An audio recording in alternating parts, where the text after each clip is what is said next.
pod, and we only have one this week. You guys will soldier on, I'm sure, without us.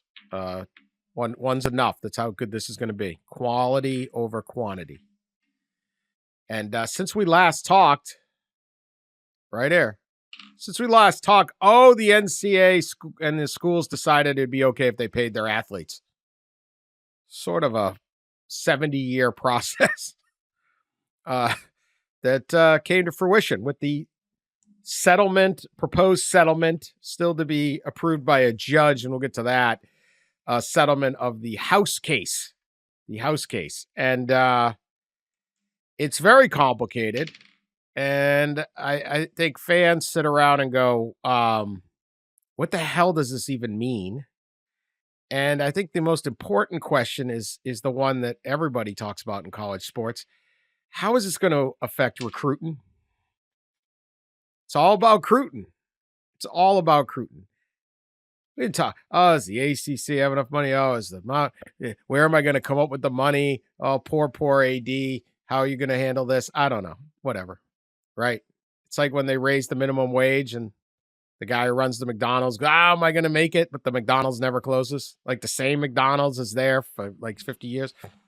I bet they figure all that out. How is this going to affect the competitive balance? Because what we saw with NIL is that, and then later with the transfer portal, is it did affect the competitive balance. It opened up more teams that were capable of competing for a national championship.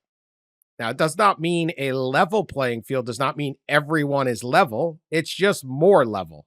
And it still might be Everest, but, it's a little more of a hill. It's like going from a double black diamond to a single black diamond for your skiers or something like that.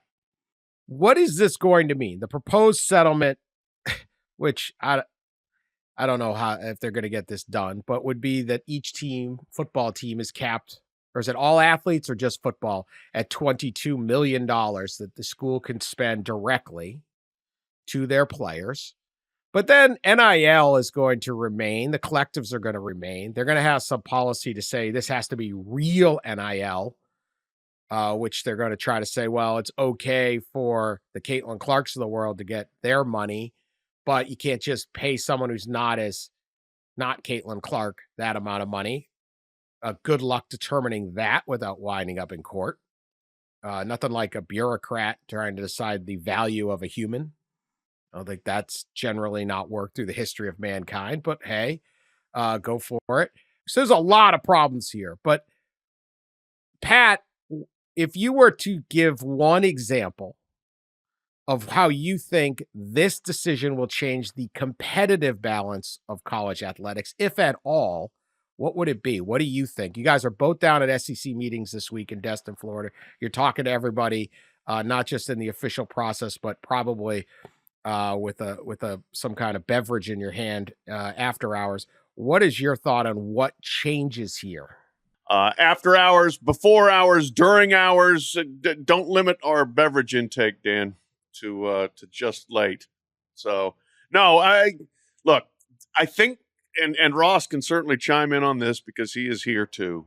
The feeling is that in the SEC, at least, everyone will max the cap and then some. That everybody is all in. We'll see if that lasts for 10 years, which is, supposedly the length of this settlement payment. Who knows, the Mississippi States or the Vanderbilts may just say, maybe we're not going to max the cap and then some and give additional NIL monies. But the feeling here, and I'm sure in the Big Ten, is, yeah, we're all in on as much as we can give. And we'll see, I think the delineation, Dan, the competitive potential imbalance comes with schools with the smaller budgets from the leagues that aren't making as much money, and whether they're all in. We keep throwing out Boston College. Sorry, BC, but there's a reason. But the BCs, the Wake Forests, some others in that league, and then potentially in the Big 12, is Iowa State and Kansas, K-State, do they have the appetite for this? They may have the appetite for everything they can do. But At some point, I think the delineation, whether it's within the power conferences or whether it's immediately outside of it, the group of 5 conferences, they're the ones that really will probably be stressed to try to keep up with the Joneses in this instance. So where exactly that is, we don't know. I like the default answer to everything down here is we don't know. So nobody knows how this money's going to be distributed. Nobody knows who's going to get it. Nobody knows what the Title IX implications are going to be. Nobody knows what the roster sizes are going to be. So there's a lot of unknown, but that's the way I see it right now, that this will be something that the SEC and Big Ten can handle, and we'll see how many of the other institutions outside of those 2 leagues can handle, how much of it they want to handle. Pat described it pretty well down here. There are certainly more questions than answers. I know it's a cliche, but it really is the case with all of this right now, even all the way up to Greg Sankey. There's just so much uncertainty about the details on all this, and part of it is because what was approved, and I think Sankey had mentioned this on Monday after meetings. What was approved was, or on Tuesday after meetings, what was approved was a short-term settlement agreement, short form, I should say, settlement agreement.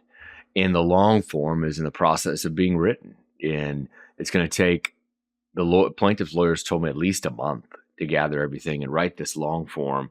So the short form was, if you counted all the pages, I've heard it's around 20 pages. And the long form could be well over 100, I think. And that'll be filed to the judge. So a lot of answers will come when that long form is done, probably by the end of June, around 4th of July. We should know, hopefully, a lot more, because a lot of things will be built into that long form. Back to Dan's question about competitive balance, I think all of this is intent on trying in some way, at least at the top of the sport, to make things a little more even. But however, that never goes as planned in college athletics. And we've seen examples of that. And as we wrote in probably too long of a story yesterday about how schools are already, specifically SEC schools, are already trying to find ways that they can continue to operate the collective and operate it in addition to revenue sharing as a potential way to exceed the cap, right? And get an advantage. Everybody's always looking for an advantage. And I think turning your collective into a marketing agency, like Missouri has already done, and others are going to follow soon after, is an idea, a concept that can potentially give you advantages, not just going over the cap, but mitigating legal risks around Title IX and all that stuff. So I actually take heart in the idea that people are saying, I don't know, because as you just said, a lot of times they say they know, and that isn't what happens. Actually, I think all the time. We were told the rich would get richer, Alabama would buy all the players, every good player would transfer to the same school, all these things. All of it was wrong. Generally speaking, College Sports Inc. is a doom and gloom factory. Sky is falling. Oh my God, don't move my cheese. Everything's going to be horrible. We have a playoff. All the bowls will die. Every last thing they come up with is usually completely the opposite. And it's pretty obvious to see. And generally speaking, when they start with that crying and whining, you just say, of course you're going to be wrong because you're always wrong. Prove me wrong. They're always wrong on this stuff. And look at all of a sudden, oh, well, maybe we do have the money after. Oh, well, maybe it's not going to be that bad if we just pay the play. Right. One of college sports' problems is nobody is on the side of it's going to be all right. And I think it has rattled fans. It has rattled media. Everything is horrible. This is the worst thing that's ever occurred. And in reality, it isn't. There's more competitive balance at the top, at least. We got a video game coming that everyone's excited about. There's a playoff coming that everyone's excited about. There's a lot of really, really positive things. And like to Pat's point, well, maybe Iowa State won't have the same amount of money, or Boise State to compete with Oklahoma in recruiting. Well, guess what? Welcome to the last 100 years. Now, Boise State didn't exist that long. But it's a junior this college. has always been Before the that, case. yeah, This has always been the case. Yeah. So this is what I want to think of, though, okay? So they talk about this $22 million cap. Now, Ross, is that just football or is that everybody at your school? No, that's everybody, which makes it problematic. Yeah, not that much money. Okay, $22 million. I mean, for guys like me, 22, whatever. Seat cushions. Drop in the bucket. Sofa cushions. Not that much money. Epic athlete. If some of you guys would, maybe you don't want your kids to read. Maybe you don't want your grandkids to read. I don't know. I'm trying to help the youth of America here, Pat. Maybe more. Dan, really quickly, not to get to the numbers. I just wanted to be clear. You were talking about how good Epic Athletes was. No. No.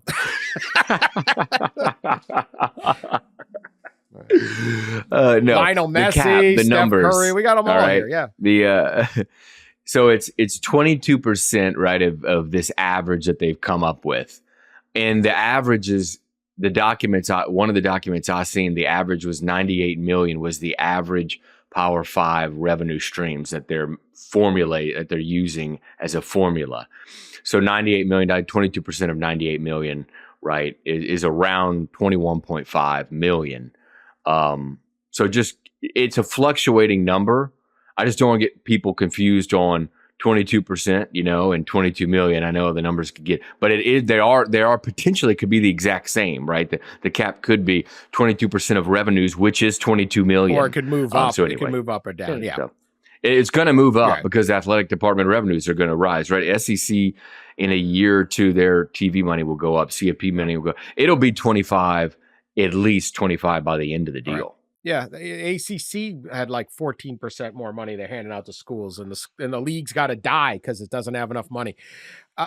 Never enough money. Honestly, the people that run this sport and the coaches have done more damage to the reputation of college athletics than anybody. They just trash the sport. They trash everything. Listen, this 22 million, let's say it is whatever, 22%. Even that, I got no idea how they've gotten this thing through. They're basically saying that because we have been in violation of antitrust wage fixing for many, many years by prohibiting American citizens from gainful employment when we don't employ them. Okay? Somebody who doesn't employ you can tell you can't get a job. That's against the law. Okay. And because we're on a losing streak, we have to settle this case, which because of that, we'll use the class action case to come up with a system that fixes wages and caps revenue for people that were not our employees of our school.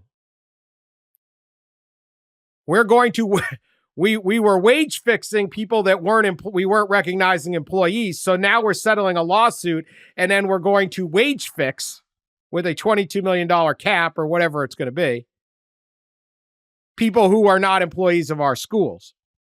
And our hope is Congress will jam this sucker through before anybody can slap a lawsuit on it. Now, I am a justice in the people's court. That's the extent of my legal training. I once fought a parking ticket, but successfully. But I see some holes in this process. Now, the NCAA, NCAA once spent $50 million trying to fight this thing and claiming that if any money goes to players, if God forbid Caitlin Clark could get $1 in advertising money, people would stop watching the sport. They argued that to the Supreme Court. So I know these are great legal minds who would never advance a bad legal theory that they will get summarily destroyed on because it's demonstrably untrue and unfair. Because imagine how popular Caitlin Clark would have been if only she had just gotten room, tuition, and board. My God, it might have done something for women's basketball. Those Allstate commercials or state, whatever she's doing, it would have been terrible. It was terrible. Exploited. She was exploited because if we allow this, no women would ever get a commercial. No women. It would be terrible for women. Women's basketball would suffer. Anyway, these are their lawyers. So I'm thinking they got trouble with this cap. But I think they should have recognized these guys as employees, collectively bargain, come up with a cap. I think a cap is a good idea. One of the problems with baseball is no cap. I think caps are a good idea. However, what is going to change here?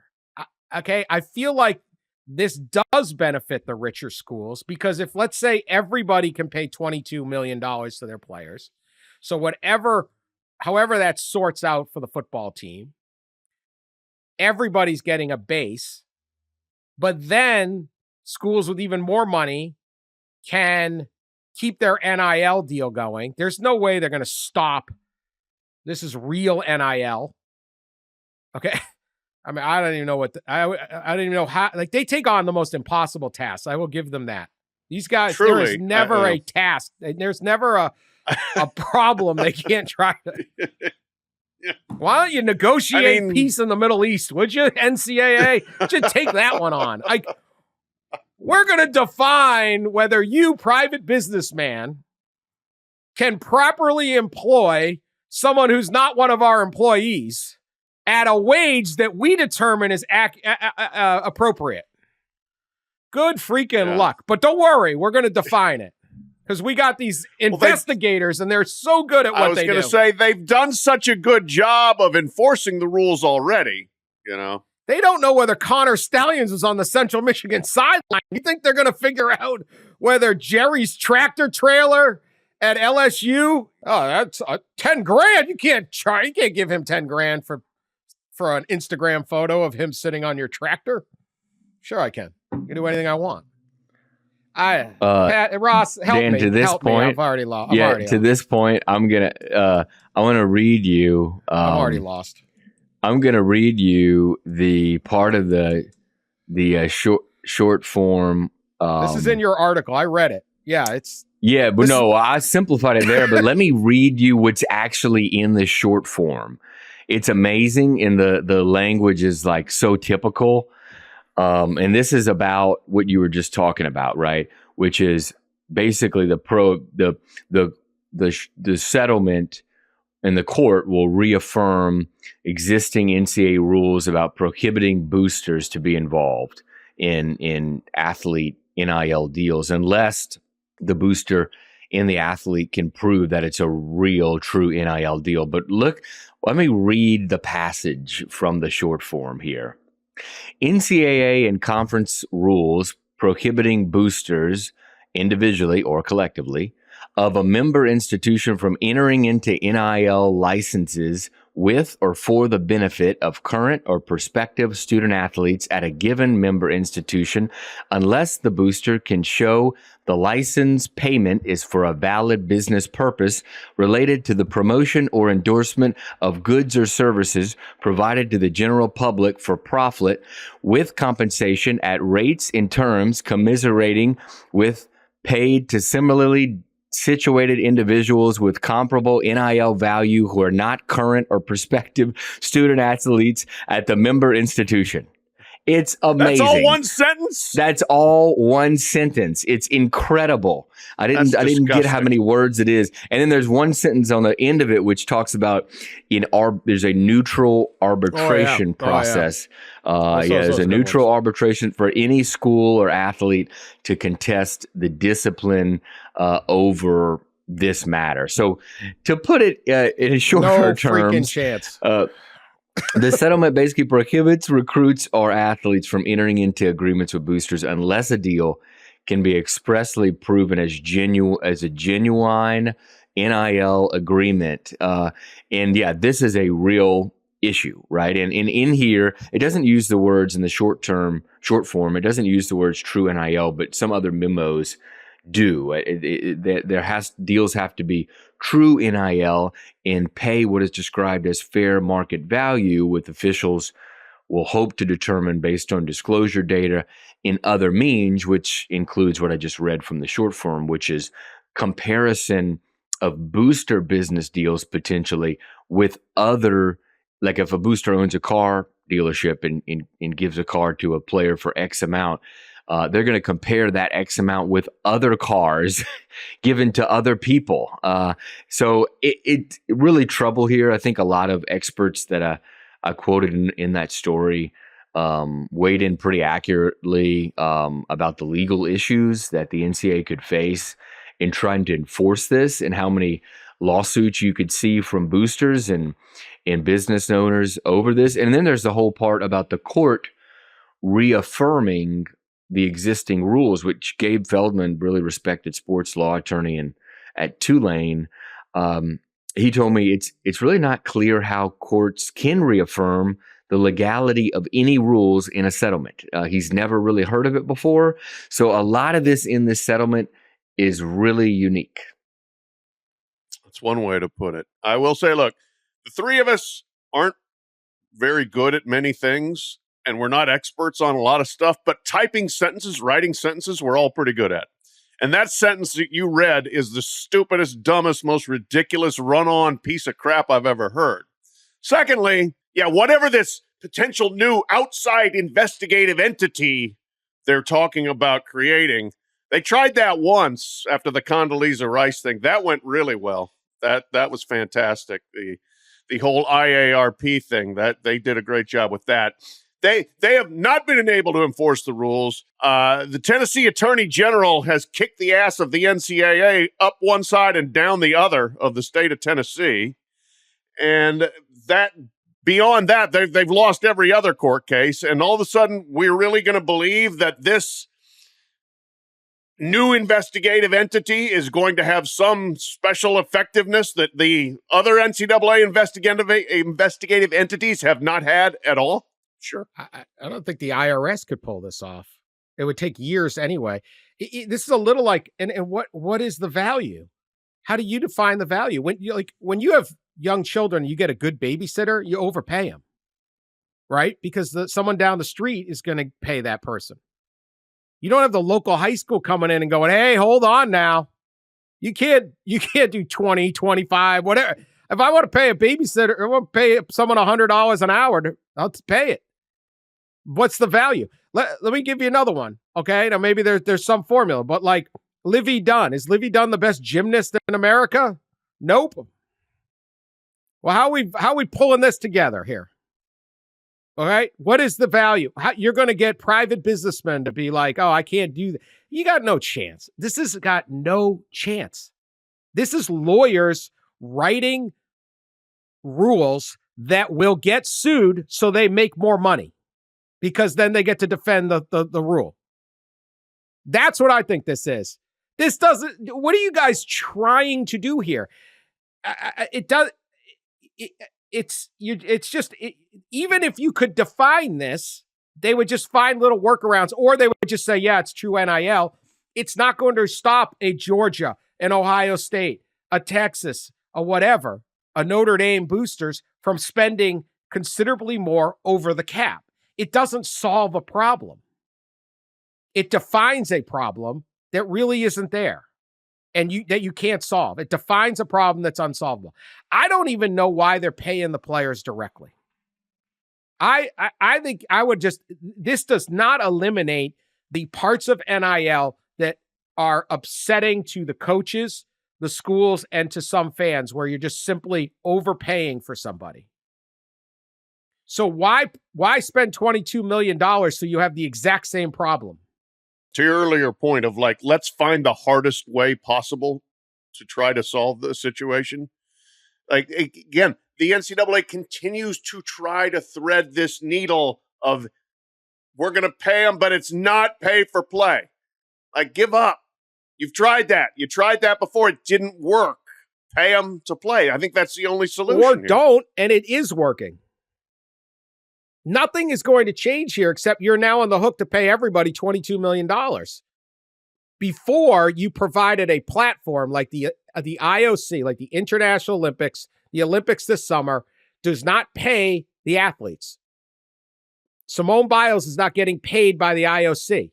She's not getting paid by NBC. She's not getting paid by the USOC, other than they probably have some 25 grand for a gold or something like that, right? Yeah, she's sure she's getting medal incentives, and I'm sure as a member of the national team getting something expenses right, paid for sure. Yeah.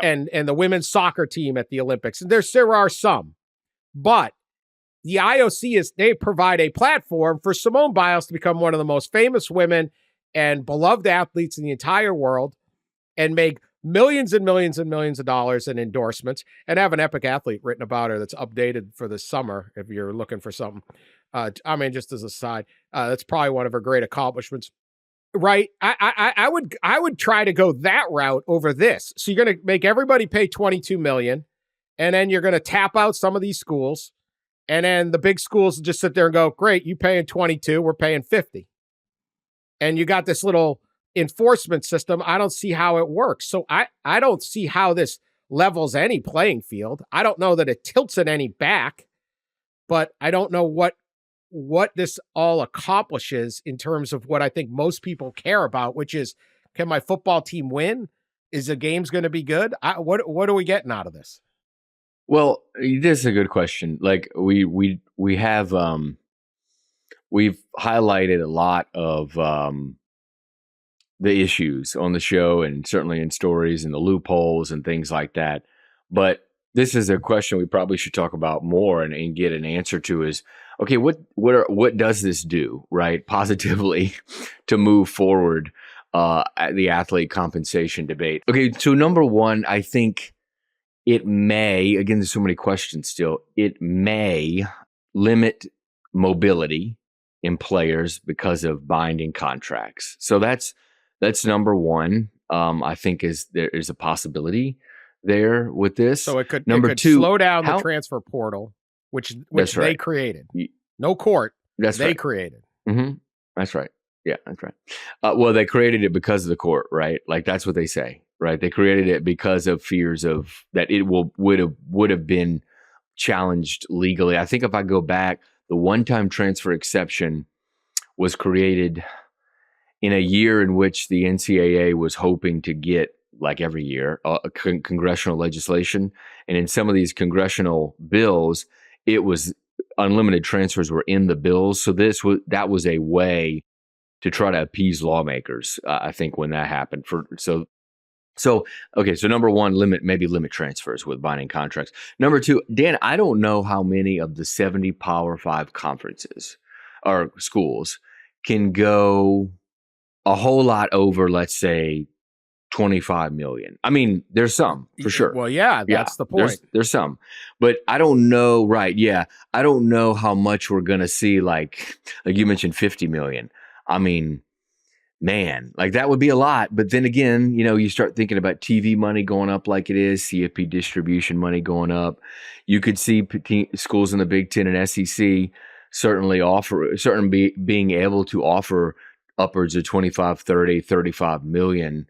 But I do think that group is small, and I'm guessing what you're getting at is that's the group that's going to talking about pull away. The boosters on the outside. Okay, so let's I'm going to use Ohio State. I think it's the biggest.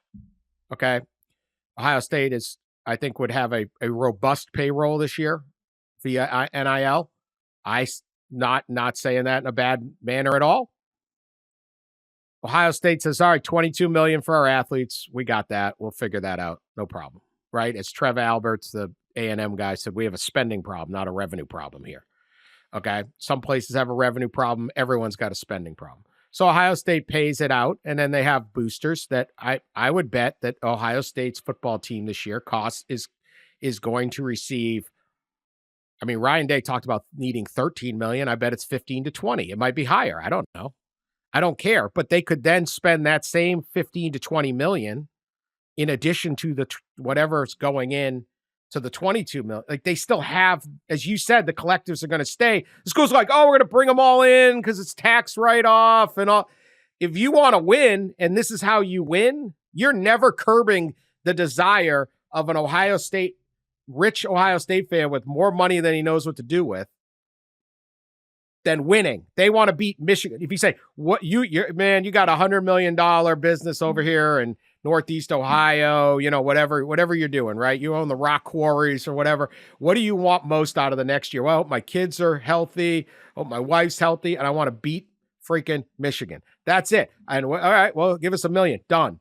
That's like, this will continue. Like, how does any of this change the playing field? Well, so on that note, and I do think how many are schools are like Ohio State, right? Like 8, 10 maybe, or in the situation where they can pay $20 million over here from the school, and then over here they can raise another $10 to $15 million, right? To total of $35-40 million payroll for all their athletes, right? And over here on the school side, they can do Title IX, right? They can distribute money like they're supposed to, or at least meet the Title IX requirement.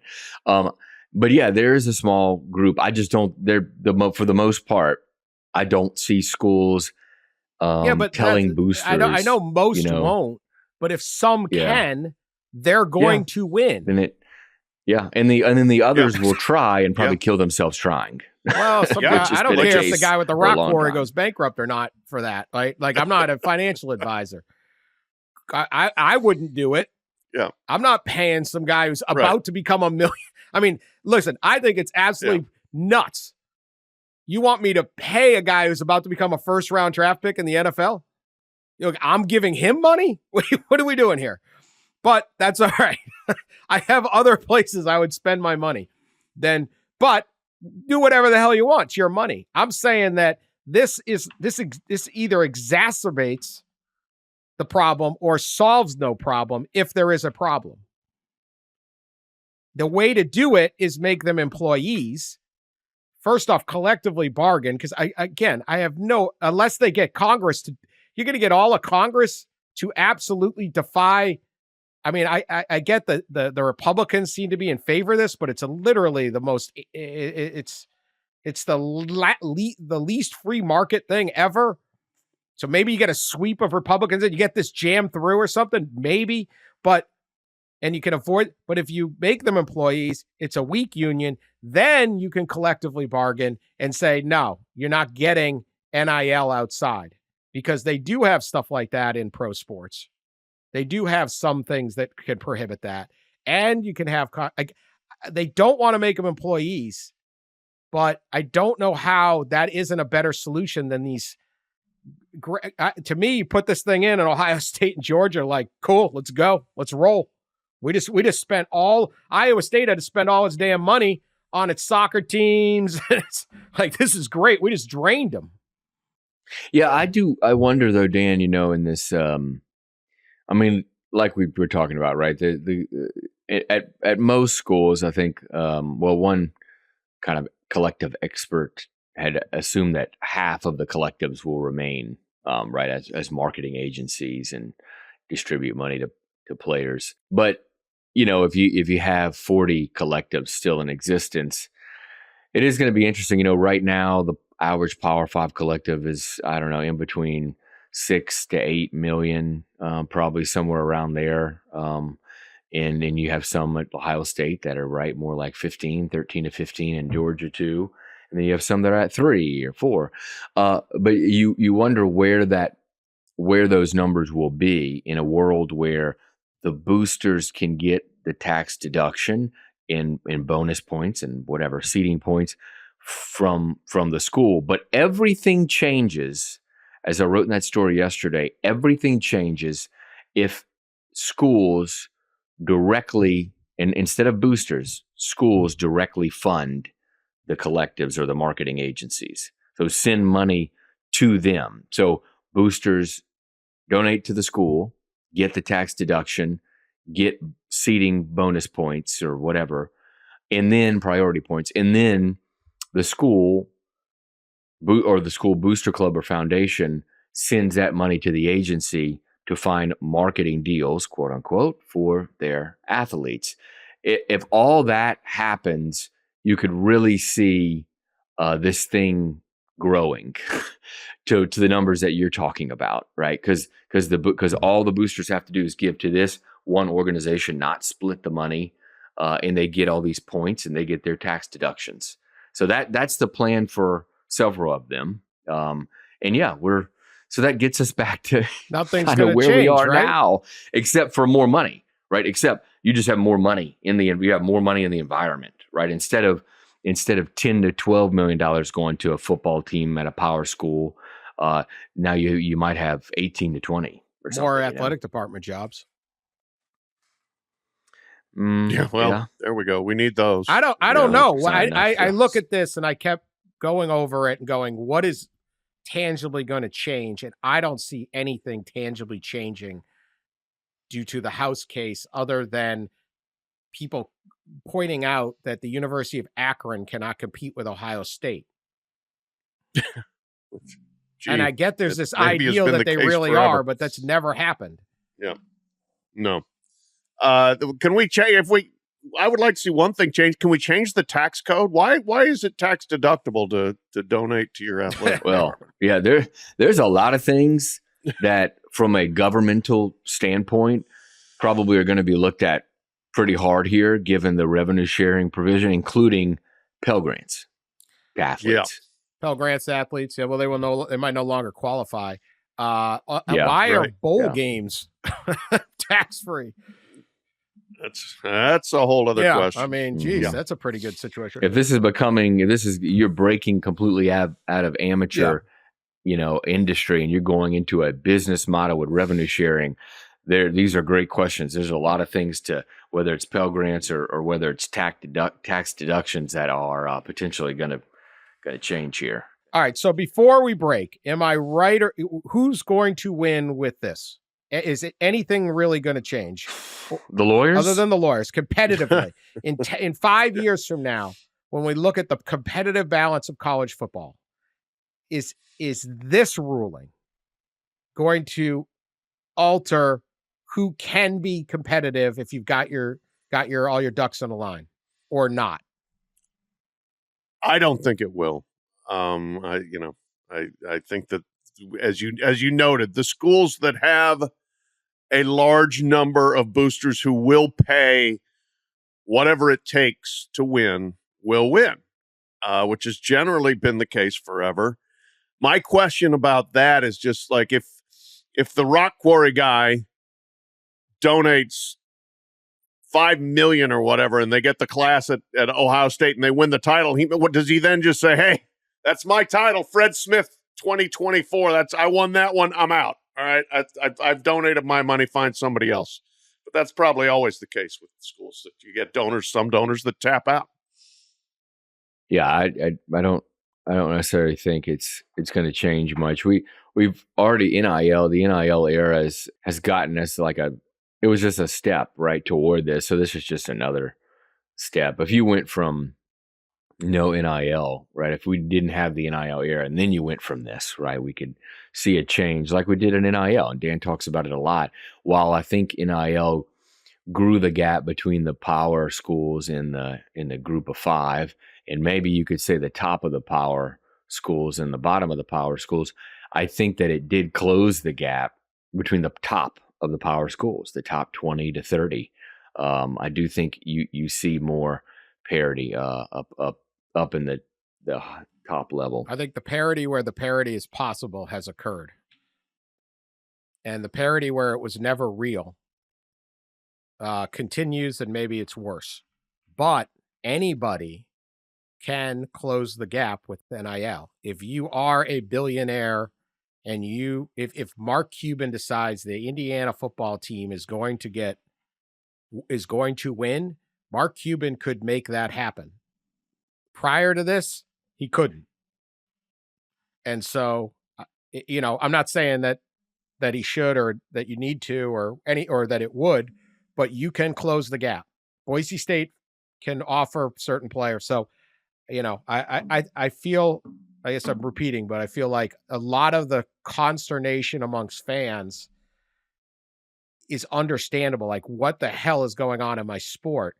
But I think if you dial down, and I am willing to hear counter argument that no, you don't understand. This is all, Alabama will never lose another game. Prove it to me. I'm willing to hear all those arguments, but I don't get it. I don't think anything really has changed here except and yet we have days and days of everybody going. I mean, like the Notre Dame athletic president sent out. I mean, you would think South Bend is about to get wiped off the map. Like they got to take down the Golden Dome. It's the most ridiculous statement I've ever heard of. Oh my God, we got to. All right, what? Oh my God, some of our players some of our students are going to make money. I mean, the hysterics of some of this stuff is unbelievable. It does enormous damage to sport. All right, we'll be back right after this break. All right, one other thing I got to ask about from SEC Media Days, and this topic was SEC Commissioner Greg Sankey was talking about collectively bargaining with athletes, and there was talk about the I think his overall point is accurate. I think that people go wild on this, but he said there's no better time to be a student athlete than right now in the history of college sports. No better time. I totally agree. These guys have enormous power now to make any deal they want. And no one's asking to be an employee and all those things. And he brought up, taxes and things like that, which I think set everybody off. But what was he trying to say? Am I right in what he was trying to say is like, people aren't recognizing this is a great deal. And that's kind of why I'm like, I don't know why anybody even wants to go down. What's going on right now really isn't that bad. It's no guardrails is not a bad way to live life, man. And all this other stuff makes things a little more complicated. So I actually agree with Greg saying, but you were there, Ross. I think Pat, you were there. What was he saying, Ross? It's for the athletes, it probably only would get worse from here. I mean, it could get better in the way, I guess, that the whole pool would increase. But then, you're potentially signing contracts and stuff. So I think the bottom line was, look, they got it really good right now. They have freedom of movement to transfer whenever they'd like. They have non-binding contracts that pay them basically salaries if they're worth six figures and some seven figures. Yeah. So it's a pretty good life, and it's why, by the way, that a lot of players association type of unionization people, I think, are finding it difficult. And we talked about this on the pod before, to create a movement of players to fight against this or fight for collective bargaining. Because as Jim Cavall, who's one of those that leading kind of this burgeoning player association, he said to me, getting a group together, right, unionization, whatever you want to call it, comes from passion, and passion comes from pain, and there is no pain right now for college athletes. They have it so good, and it's really only going to get worse. I mean, maybe the salaries increase, but you might be entering into binding contracts that restricts your mobility, and eventually, right, if their employment does arrive, you may be able to be fired. So there's certainly a right now there's this ambiguous era, still the NIL era, put an asterisk by it, the NIL era from 2021 to 2025. And it is going to be, go down in history as this era where it was this transformative time for athletes to move wherever they want and get unregulated pay and sign non-binding contracts. Yeah. No, I mean, first of all, Dan, I'm disappointed you didn't call him dear leader, because I always enjoy. I know, it I'm sure he loves that phrase. Yeah. I'm trying to be nicer, Pat. Really? Not okay. really. Tell me how that goes. So far, not good. I've already been made fun of for being nicer. But no, complete freedom of movement. You just, you score 28 points in a basketball game and you wait to see who's going to tamper with you to get you to come get a better deal at their school. And if it's not as good as the other one, there comes somebody else, or you just stay where you are. I mean, no, the complete lack of constraints really on income or where you work / play / maybe attend school is unbelievable at this point. I mean, the pro athletes, the real quote unquote pro athletes, have to be jealous of what the college athletes have right now, because there's nothing that makes you stay anywhere for any longer than you want to stay. So yeah. I agree with Dear Leader. Yeah, the transfer portal is the issue here for fans, I think, and obviously for coaches and stuff. It's a hassle, and it's a tremendous hassle for the coaches. Coaches also make considerably more money, as they always say. What would Tom Osborne say? Maybe he'd look at his $12 million contract and say, not bad. I can handle this. Yeah. He was making like 125 grand and had like a dealer Yugo he was driving around Lincoln. I don't know. Like, it wasn't. I would point out that, like the we don't have any time off anymore. This is all we do is worry about our roster. There's some nice suntans on some of these dudes down here. I was just calling recruits on my private jet to my third country club. Like, God forbid someone who makes $10 million a year has to work all the time. Holy cow. I know lots of small businessmen who make that kind of money and built themselves up. And you know what? They have tons of leisure time. They just they don't worry about a lot. 4 or 5 months of the year, no stress at work. Don't have to think about anything. Yeah, it's crying. Look, I think for fans, it's understandable. It sucks when your favorite player leaves, right? It sucks in free agency. It's right. And they thought free agency would ruin all the sports. It hasn't. We have not seen that tipping point where people go. So they're going to create this entire system and all this stuff to try to placate perhaps customers leaving, but we really have seen not that at all. Otherwise, I feel like they're chasing their tail on some of this stuff. I don't like the transfer portal like that. I just, I look at like teams, part of what you love about a team is the group sticks together in pro or college, or you look at like those great, like, I don't know, some like random teams, like what Stanford built right back in the aughts, like Michigan State and Stanford played in a Rose Bowl once. Like, that was kind of like peak college football. Like, we built our programs. We had Mark D'Antonio and he's got his guys, and David Shaw's got his guys. And this is about like these teams that have built and oh my God, Stanford wins the Pac-12 and Michigan State wins the Big Ten. Like, this was prideful stuff and hard to do. And those kind of things are lost. And I get that. It's disappointing, but there's many other things that are gained. But and the money, like, ACC comes out with its money this week, $706 million gross, up 14.5% year over year. Second largest year-over-year gain in league history. But it's not the 852 or the 880 that the SEC and Big Ten respectively had. 9% increase in television media. Average distribution to each school is 13.7% higher. It's increased 88% since 2016. It's almost doubled since 2016. And they're still paying John Swofford, who retired years ago, $2.59 million. But everything's horrible. Everything's horrible. I want to be a retired commissioner, Dan. Isn't that what is the combined? What was the combined total of the Delaney, retired commissioners? Bowlesby, and Swofford combined, and Larry Scott. Bowlesby was a buyout. I think it was $17 million. So that'll inflate the numbers. But like the other three who didn't have necessarily, well, maybe it was part of their buyout, and you can George Klavkov in there. I mean, it's probably around $10 million. You add Bowlesby, you're talking about $30 million. That could fund a football team, I believe. Incredible. Swofford's made nearly $6 million since retiring in 2021. Not bad. Not bad. But it's doomsday. It's doomsday here. I mean, what is going on? Like, I just. Where do these people come up with this stuff? Everybody's made more money, and we're totally screwed. This industry, they're acting like they're the Red Lobster. Like, what do we?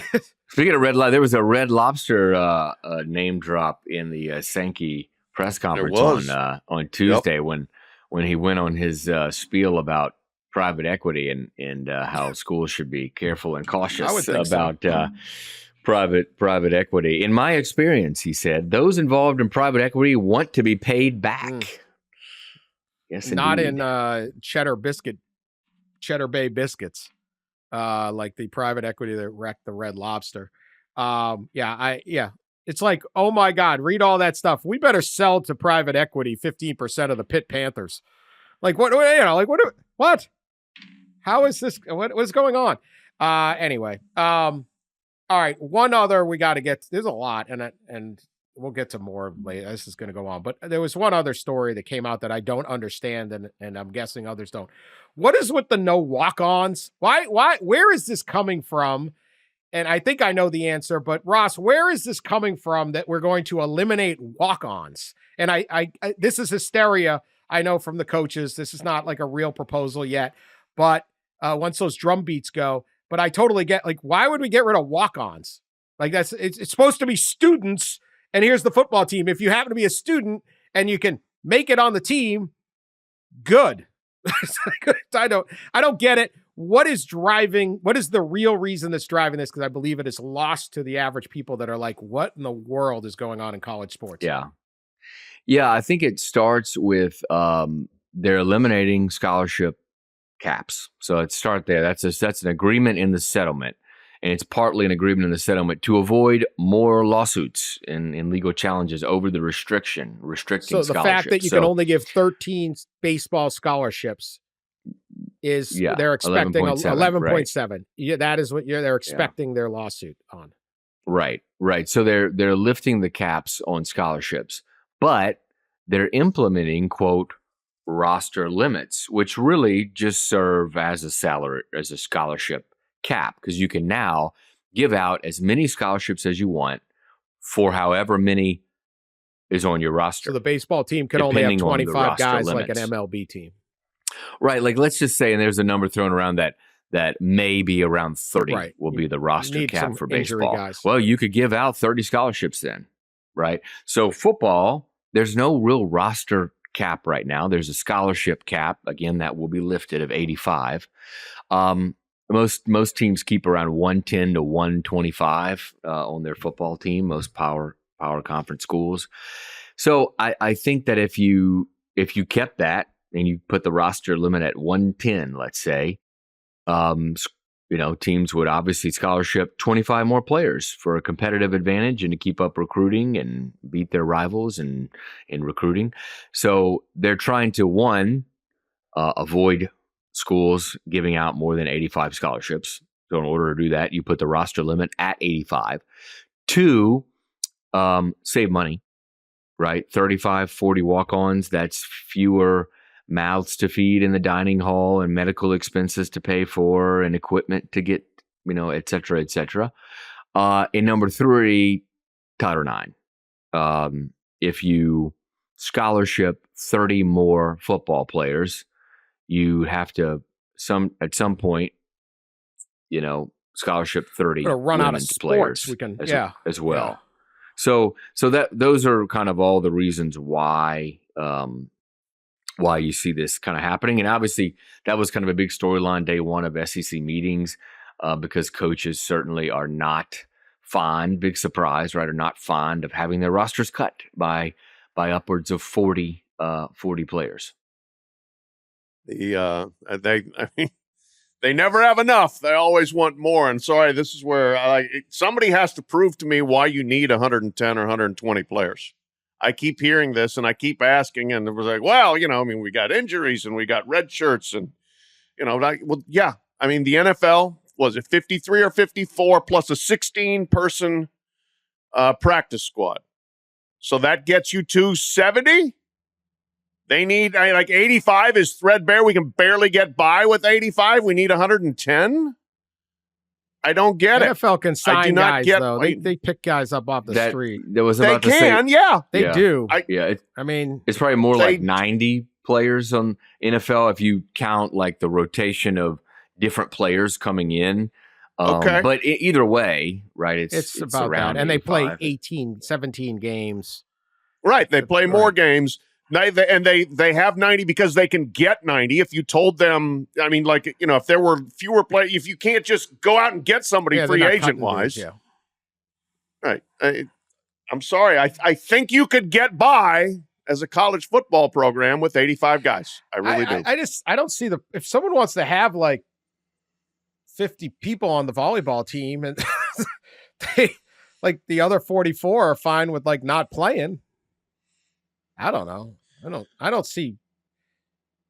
They got to classify. This is kind of their problem. You have to. But I mean, to Ross's point, the Title IX issue is an issue. Like if you're going to scholarship everybody, then I guess you just have to stash 30 more people on the rowing team like they do to get around Title IX. You know, with these 70, 80 people rowing teams. I feel like on the women's side. You know, and obviously this, you think the other stuff in Congress would never happen, but like some sort of reasonable situation for Title IX, like I don't know. I understand. I mean, at some point, it's like, what is this? Like, are we really advancing women's sports if we have to have like 20 people on so many women on the volleyball team who never play? Like, just because we got to make the numbers work or something. Like some of the stuff, I understand there's no comment. The flip side of that is, why do you need 120 football players? Well, I don't know. I don't care. I don't care how many people are on the teams, honestly. I look and go, why? There's 44 people on this baseball team. You ain't playing, dude. But hey, you know, like, did you see? I saw a picture of the Notre Dame lacrosse team. They won the championship. There was it looked like an NFL team. There was like 60 people in this picture. I was like, wow, that's a hell of a lacrosse team. I don't know. I don't know. You can have JV teams if you want to compete. I don't, this one doesn't bother me. I'm kind of pro walk-on. But there was a lot they've twisted themselves into some problems here. It seemed like they have. Yeah. There was a lot of hand-wringing about the depth of the walk-on, you know, and everything the walk-on is meant to football and blah, blah, blah, blah, blah. Although that's not really what it's all about. The one thing that was interesting when Kirby Smart reeled off like 3 walk-ons, like, you know what? Look at the careers of Dabo Sweeney and Will Muschamp and Ladd McConkey. Yeah. Well, I was sitting there thinking, how about the walk-on quarterback you had that won you 2 national titles? What was his name? Stetson Bennett. He didn't even mention him. Firm. Yeah. Well, so this, though, if they actually did this, would completely improve competitive balance. If all of a sudden Ohio, you want to stock up that Akron football program, have 50 less guys up at Ohio State. They got to go somewhere. Yeah. So like, I think for the G5, it's going to filter right down. Schools, it'll be a trickle down effect. 200 dudes on those teams. Schembeckler and Hayes would just take everybody. Well, Bear Bryant too, hundreds and hundreds of players. And now, I mean, somebody found somebody, I can't remember who, found a quote from like John McKay way back when, said when they cut them from 105 scholarships to 95, that this would be the death of college football. Everything's the death. So they used to bitch back then too. This sport, it's always the death. So everything's the death. It's supposed to die a long time ago. It's unbelievable. I mean, this is the horrible operation. No one's got it. Shocking, and it's moved up to number 2, I believe, in America in most viewed, most popular sport as college football. Not only that, I was given some figures yesterday here at they're talking about doing injury reports. The SEC is they're discussing this availability report, and the reason is gambling, obviously. And there was, I think, college football was the second most bet sport in the country, I believe, last year, behind, of course, the NFL. And I think NBA was maybe number 3, and then college basketball, I think, was number 4. So you've got college football and college basketball in the top 4 of the most bet sports in America. And this is, this is why it's become big business, right? It's why that the players probably there should be some more regulated system of pay, and that they should get paid. Things like this that we're discussing, examples of that. And so it's not dead. No, right? The stipends, I thought that killed it. And then that time they gave, like, if you're like you won an academic award at your school and you got $5,000, that was going to kill it. Remember that? That was bad. Boy, that was terrible. Somehow it's persevered. This sport is it's rocket fuel this year. The gambling and the increased prevalence of gambling will continue to improve interest and draw over NFL fans. The playoff will draw in more casual fans, and the video game will draw in more fans. They were operating at number 2 without most of those things. The gambling has obviously taken root the last few years, but there's no doubt this sport is getting bigger and bigger and bigger, regardless of what you are told by your freaked out local coach who will tell you that the end times are here. I had a here at SEC meetings yesterday. I had a athletic administrator tell me fairly passionately, "We got to be who we are. We're a business now. We got to be who we are." And the suggestion was football and maybe basketball has to be under an employment model. And it has to be collectively bargained, and the money's just too much. And that's who we are now. We have to embrace that.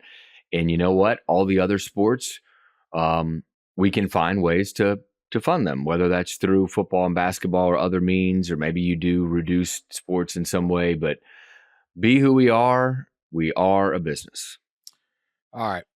Now, obviously, we've been focused a great deal on all of the changes in college athletics. But one thing we've always prided ourselves here on at this podcast is keeping an eye on the damn animals and the potential animal uprisings in the world.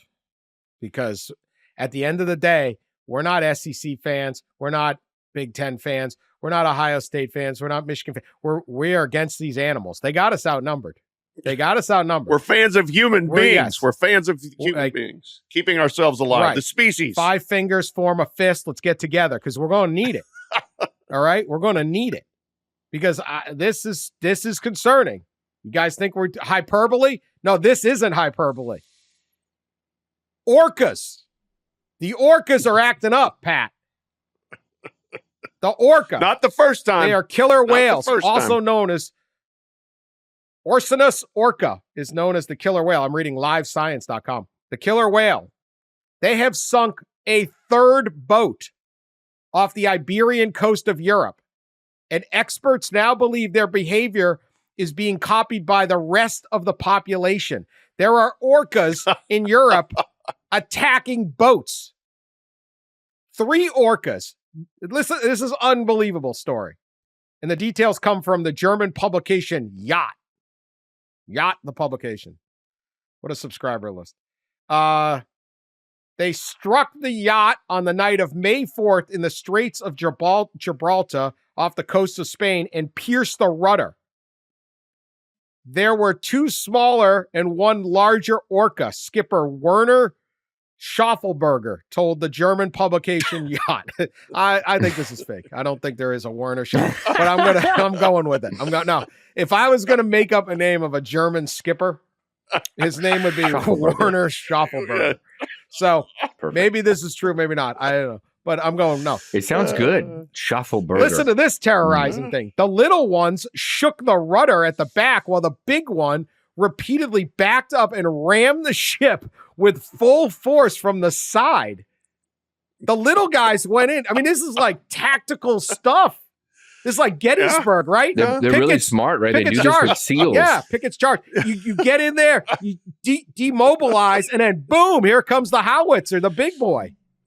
Here comes the flanking attack. Yeah. He said, Schaffelberger said he saw the smaller orcas imitate the larger one. The 2 little orcas observed the bigger one's technique, and with a slight run up, they too slammed into the boat. 2 days earlier, a pod of 6 orcas assailed another sailboat navigating the strait. It was, this is according to Greg Blackburn. It was definitely some form of education, teaching going on. Reports of aggressive encounters with orcas off the Iberian coast began in May 2020. See, COVID did it. They got COVID and they all went crazy and are becoming more frequent, according to a study published in June 22 in the journal. I mean, there's really a publication for everything. Marine Mammal Science. So they need a columnist. Assaults seem to be mainly directed at sailing boats and follow a clear pattern, with the orcas approaching from the stern to strike the udder, losing interest once they have successfully stopped the boat. Pat Forde, what the hell is going on? Well, this seems clear to me. This is like gang indoctrination, right? You know, like you gotta commit. You know, you gotta be the knock off your first liquor store, or you gotta get your first kill or whatever. Graffiti. This is the older orcas. Yeah. The older orcas are indoctrinating the younger orcas. If you want to hang with the pod, this is what you got to do. You got to go attack a boat. And this is not the first look. We go back, we discussed years ago, orcas like sinking ships. So this has been going on. We know about you guys out there. We know. We're on to you. And we will form a defense initiative to take on the orcas. Rest assured. Marine mammal science or whatever, we're coming for you. I've seen these videos specifically of orcas strategically pushing a seal off of an iceberg by rocking the iceberg in wild ways, going underneath it, one going underneath one, the other side, and rocking it so the seal slides off the iceberg right into an orca's mouth. It's wild. Oh my. They are That's incredibly smart and scary. And old Schaffelberger, lucky to be around still. I mean, they are known as killer whales. There's not a lot of mystery in the name. Hint, hint. Here's my thing. I'm on the side of the humans. However, if the only people suffering are rich Europeans and their sailboats, you're saying we can survive losing a few of them? Schaffelberger and the other German yacht magazine subscribers. I lost my sailboat. I bet you had a good insurance policy. I mean, if that's who they're attacking, are they really against us or are they with us? Do we need less of those guys or more of them? I think, you know what? I think you have a little antagonism towards sailing. Remember, you were down on the sailing teams or whatever. Stanford won the sailing national championship, by the way. Yeah. So, you know, I'm just excited that college athletics provided the bootstraps for the blue-collar student who could never have afforded college on the Stanford sailing team to persevere and learn values. Now, if the Orcas come to America and start messing with the NCAA sailing thing, now we are at least on this story. But I'm just saying, a couple rich dudes in Europe, don't sail your boat through that thing, man. Like the killer whales they've served notice. They have. They've staked their territory. I would stay out of the territory. I would stay out of the territory. All right, that's our show. We're going to be back next week. So just one this week. Continue to tell your friends about us. Share us on social media. Subscribe, all that. Leave us a nice review. And we will talk to you later.